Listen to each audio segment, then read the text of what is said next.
All right, so let's let both of your videos play here through so you can see what's going on.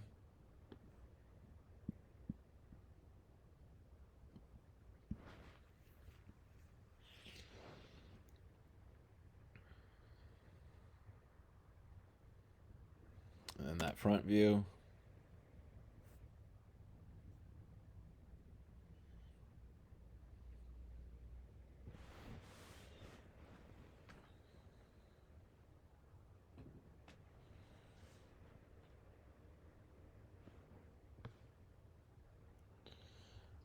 And then if we try to get those timed up,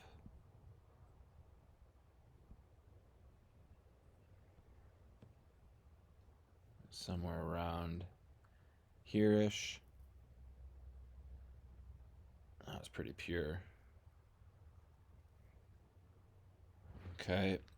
So let's get that back to there. Start this back here. And okay. So we got real good angled leg lift here. I'd like to see if we can't maybe try to get that a little bit higher. However, it's of quality height.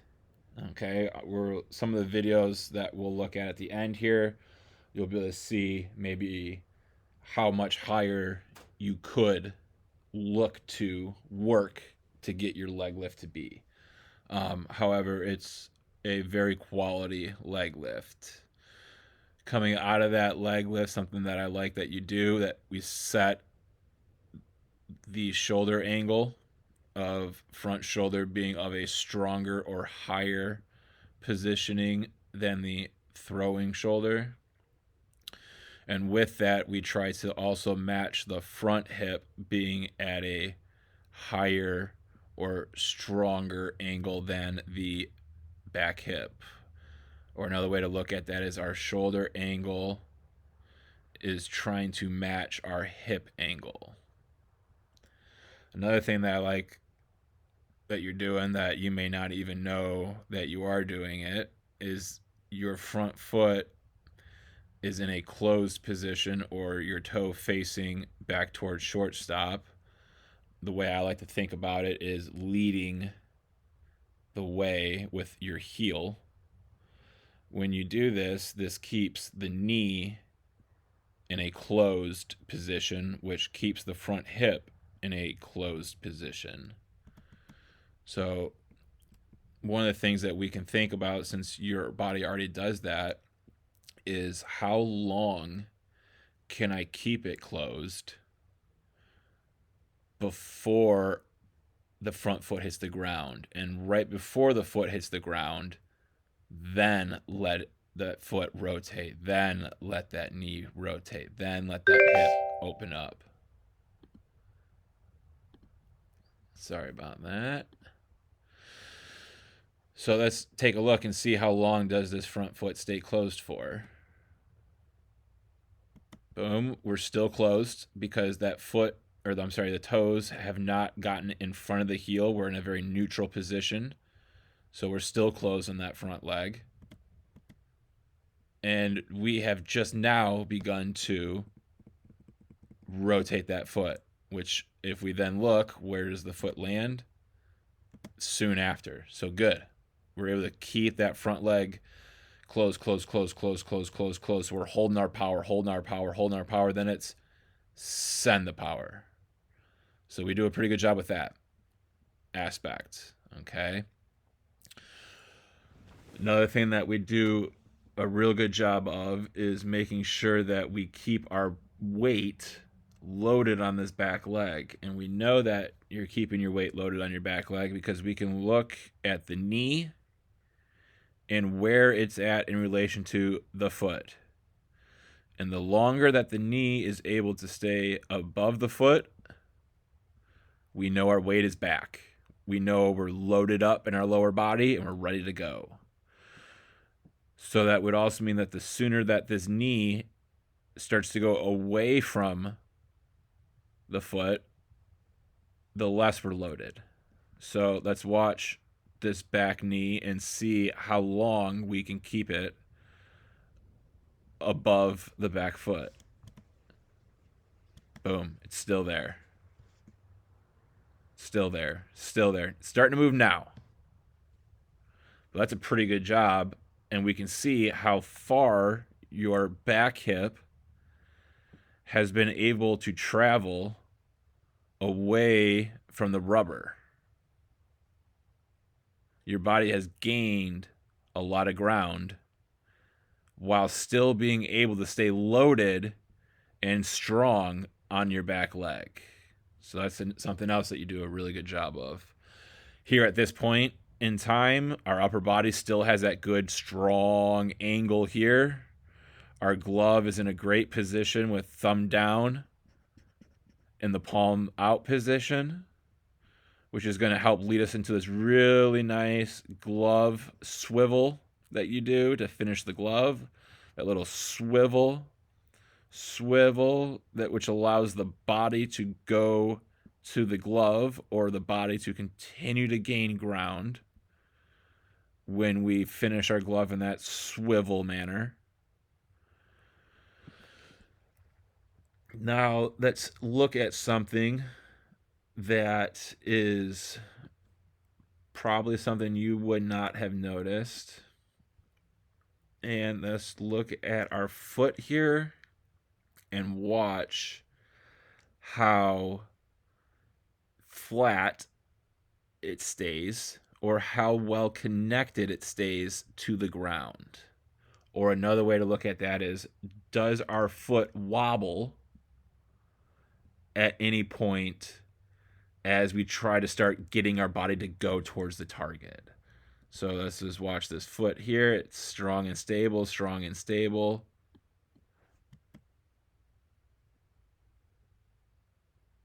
Boom, you see that right there? Watch these toes. I'll take it back. All right, watch between the shadow and the actual foot. Your toes go up. Your toes are going up, and your ankle is slightly rolling back towards second base. See that there? Look at that ankle. Kind of rolling there. And when that happens, that's something not something you're doing on purpose, obviously, but that's something that is happening with your foot. And that split second, I mean, we're already in slow motion, and I'm having to drag the slow motion in slow motion for you to see it. But this is a great example for you to see that something as small as that can completely ruin our timing when the timing that we have goes from this point in time to that point in time. That's that small window of time from right here to right there when that foot hits the ground. That moment of time gets even smaller when this back foot does this little movement right here. This little movement right there messes with that timing. That right there and that back foot and ankle messes with the timing from here to here a little bit. And I'm going to show you in the front view what that looks like.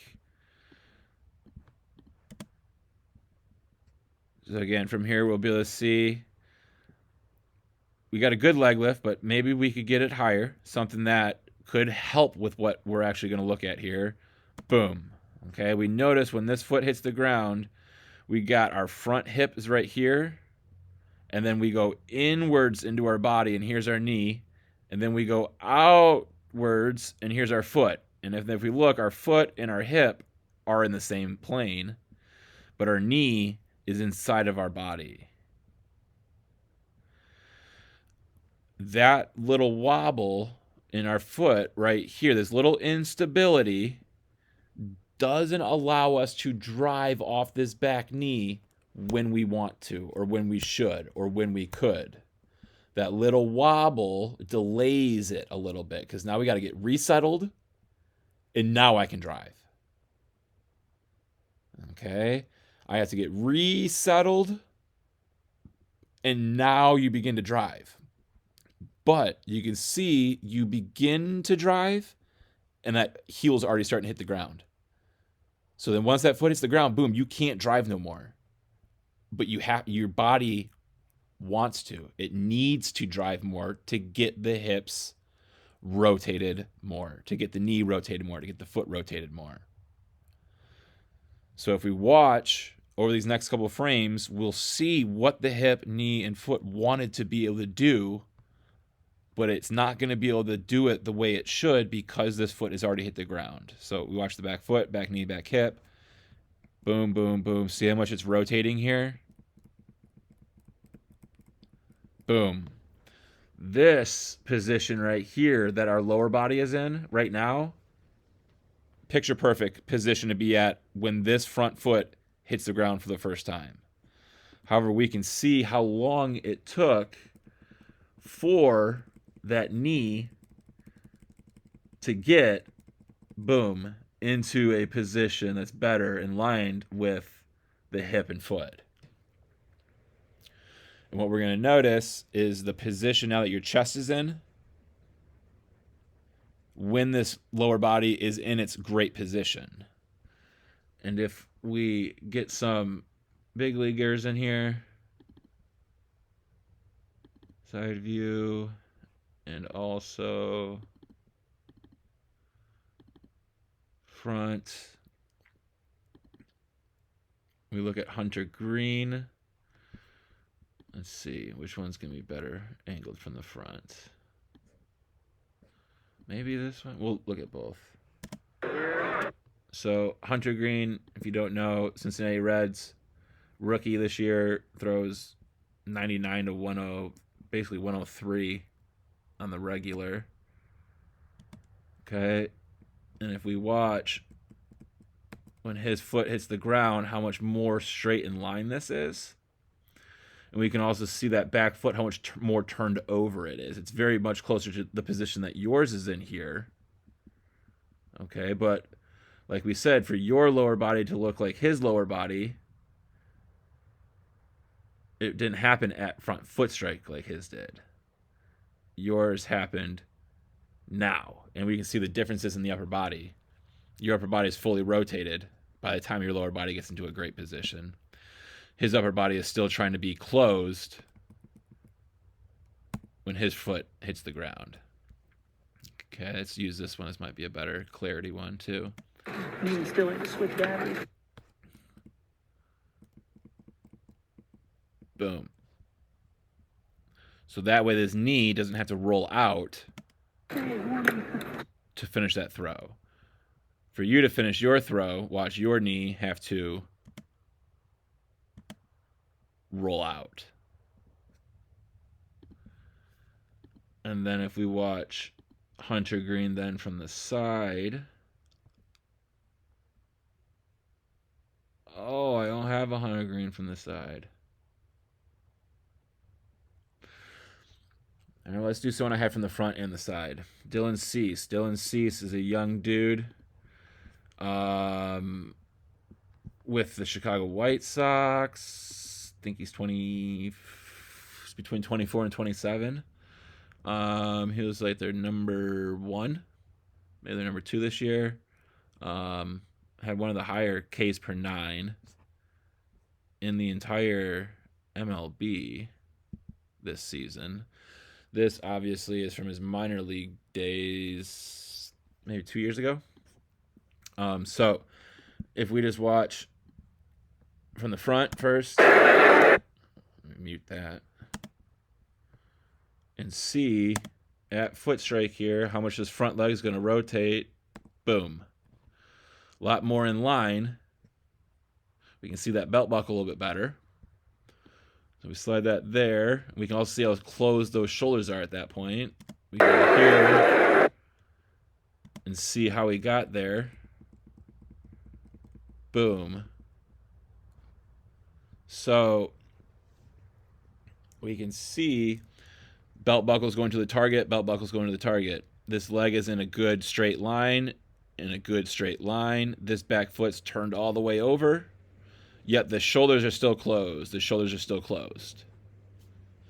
So we take that and we compare it with yours. Okay. We get you at your front foot strike. And we can just see how this leg is going in and there. And we can also notice how this elbow is kind of really outside yourself. And that's just a habit that your body has had to do. It's had to kind of really get this yanked out here to help get that knee to rotate around. As opposed to knowing that the knee doesn't have to need help to get rotated around and it can just be a little bit more clean. All right, so if we just watch then how your body gets to rotate because of how you get into this front foot strike position here, your body then rotates. It's trying to get out in front, but it's mostly side to side. It's trying to get out in front, but it's mostly side to side. Versus we can clearly see here, out in front, out in front, out in front rotation. We then go to the side view and get that there. We'll get him over there. Okay. We get you at foot strike versus Dylan Cease at foot strike. So we can see how this knee's kind of slightly bowing in. We can see that your belt buckle is more like going towards like third base dugout, whereas his is going more towards the catcher. And that's because of how much more his back foot was able to rotate, which rotates the back knee more, which brings that front hip forward. Only your back knee kind of rotated. Your back foot hasn't begun to rotate yet. But like we said, your foot does get to that position, but it's not until here.